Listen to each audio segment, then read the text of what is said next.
అధ్యక్ష. అధ్యక్ష, మనకి రాష్ట్రంలో భూమి అనేది అధ్యక్ష చాలా సెంటిమెంట్తో కూడినటువంటి అధ్యక్ష. అది అయితే పేద ప్రజలకు ఎవరికైతే భూమి లేదో, ఉపాధి లేదో వాళ్ళకి అసైన్ చేయటము, లేకపోతే ఇతర ప్రజా ప్రయోజనాలకు వాడాలి అధ్యక్ష. కానీ గత ముఖ్యమంత్రి జగన్మోహన్ రెడ్డి అతను గురు దక్షిణగా ఈ యొక్క శారదా పీఠాధిపతి ఎవరైతే ఉన్నారో స్వరూపానంద స్వామికి అధ్యక్ష, ఆయనకి గిఫ్ట్గా ఇవ్వడం జరిగింది అధ్యక్ష. చెప్పినట్టు అధ్యక్ష, ప్రజా ప్రయోజనాలకి ఇవ్వచ్చు సార్. గత ప్రభుత్వాలు కూడా అధ్యక్ష సార్, గత ప్రభుత్వాలు కూడా ఎన్నో భూములు ఎంతో మందికి ఇచ్చారు అధ్యక్ష. దానికి నిదర్శనం హైదరాబాద్ అధ్యక్ష. చుట్టుపక్కల ఎన్నో కంపెనీలకు ఇచ్చారు కాబట్టి, ఎన్నో ప్రయోజనాల కార్యక్రమాలకు ఇచ్చారు కాబట్టి ఈ రోజు హైదరాబాద్ ముందడుగేసింది అధ్యక్ష. ఈ రోజు మనం వెనకడుగు కారణం ఏంటో కూడా చెప్తాం అధ్యక్ష. మళ్ళా పునర్నిర్మించుకుంటాం ఆంధ్రప్రదేశ్ అంటే వాళ్ళు చేసిన పాపం అధ్యక్ష. అది గత 5 సంవత్సరాలు వాళ్ళు చేసిన పాపం అధ్యక్ష. నేను క్లియర్గా చెప్పాను అధ్యక్ష. విశాఖపట్నం భూమినిపట్నం కొత్తవలస గ్రామంలో సర్వే నంబర్ 102 లోని 15 ఎకరాల భూమిని సాంస్కృతిక పాఠశాలకు ఇవ్వడం జరిగింది అధ్యక్ష.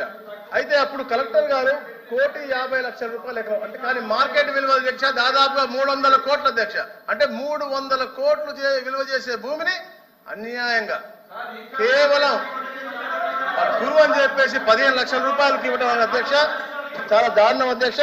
అయితే అధ్యక్ష దీంట్లో కూడా అధ్యక్ష సమగ్ర నివేదికలు అధ్యక్ష BSA 24 మరియు GO 571 ప్రకారం అధ్యక్ష ప్రభుత్వ భూమిని అన్యాక్రాంతం చేసినప్పుడు అధ్యక్ష మార్కెట్ విలువ వసూలు చేయాలి. కలెక్టర్ ఎకరాకు మార్కెట్ విలువ 1.5 కోట్లు వసూలు చేయాలని ప్రతిపాదించారు. కానీ భూమిని ఎకరాకి 1,00,000 రూపాయలకు మాత్రమే కేటాయించారు. ఇది అత్యంత అక్రమంగా ఉంది. మరియు సంస్థకు మినహాయింపు పొందడానికి BSO 24 మరియు GO 571 లోని నిబంధనలు కూడా సడలించలేదు. రెండవ అధ్యక్ష, విశాఖపట్నం జిల్లా భీమునిపట్నం మండలం కొత్తవలస గ్రామంలో సర్వే నంబర్ 102/2లో గల 15 ఎకరముల భూములు సర్వే నంబర్ 102/2 ఏలో కలిగిన 7.70 సెంట్లు, సర్వే నంబర్ 103లో ఎకరాలు 7.3 సెంట్లుగా రివైజ్ చేశారు అధ్యక్ష. ఆ సవరణ అనుబంధం 11ను అడ్మినిస్ట్రేటివ్ డిపార్ట్మెంట్ వారు ఇచ్చి ఉండలేదు. మూడో అధ్యక్ష, ప్రతిపాదనకు సంబంధించిన GVMC విశాఖపట్నం తీర్మానం పొందలేదు. GO 571 ప్రకారం స్థానిక సంస్థ నుండి NOC అవసరమై ఉన్నది అధ్యక్ష, అది కూడా తీసుకోలేదు. ట్రస్ట్ డీడ్ ప్రకారం అధ్యక్ష సంస్థ పీఠాధిపతి పర్యవేక్షణలో ఉంది. కానీ వారి అభ్యర్థుల అధ్యక్ష ఉనికిలో లేని వ్యక్తి అయిన ట్రస్టీ పేరున అది కూడా అతని అధికారం ఇవ్వకుండా ఉత్తర్వులు అభ్యర్థించారు అధ్యక్ష. మరియు అనుమతి లేకుండా ఉత్తరాధికారి అని కూడా పేరు పెట్టారు అధ్యక్ష. నైరూప్య మరియు ఊహాజనిత కేటాయింపు చట్టం దృష్టిలో నిలబడవు అధ్యక్ష.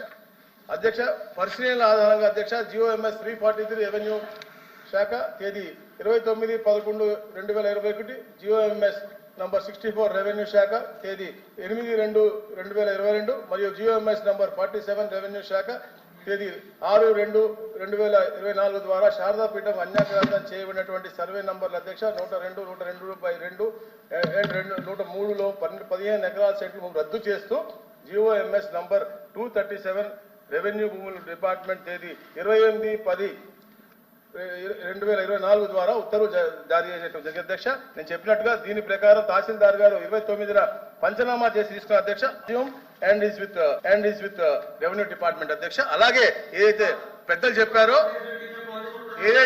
చెప్పారో చిన్న వలస గ్రామం అది కూడా మా అధికారులు రాసుకున్న అధ్యక్ష తప్పకుండా ఎక్కడైతే అన్యాయంగా ఇచ్చారో ఇండివిజువల్కి ఇచ్చి వారి స్వలాభం కోసం, ఎందుకంటే అధ్యక్ష శారదాపీఠం ఏదైతే ఇచ్చారో వేద పాఠశాల కోసం దాన్ని మళ్ళీ కమర్షియల్గా కూడా వాడుకోవడం కోసం కూడా వాళ్ళు రివైజ్ పెన్షన్ కూడా పెట్టుకోవడం జరిగింది. అలాంటి కమర్షియల్ పర్సనల్ గెయిన్ కోసం కాకుండా ప్రజా ప్రయోజనాల కోసం ఎవరు అడిగినా కూడా ఎవరి కోసం కూడా ప్రభుత్వాలు ఇవ్వడంలో మేము ఎప్పుడు కూడా వ్యతిరేకించాం అధ్యక్ష. తప్పకుండా గురువు దక్షిణగా ఇస్తే మాత్రం తప్పకుండా వ్యతిరేకిస్తాం, అవి రద్దు చేస్తాం అధ్యక్ష. Thank you. Question number 13498 minister for industries వారి తరఫున కొండపల్లి శ్రీనివాస్ గారు సమాధానం please please please please 1 minute అండి మినిస్టర్ గారు 1 మినిట్. ధన్యవాదాలు మంత్రి గారు అధ్యక్ష.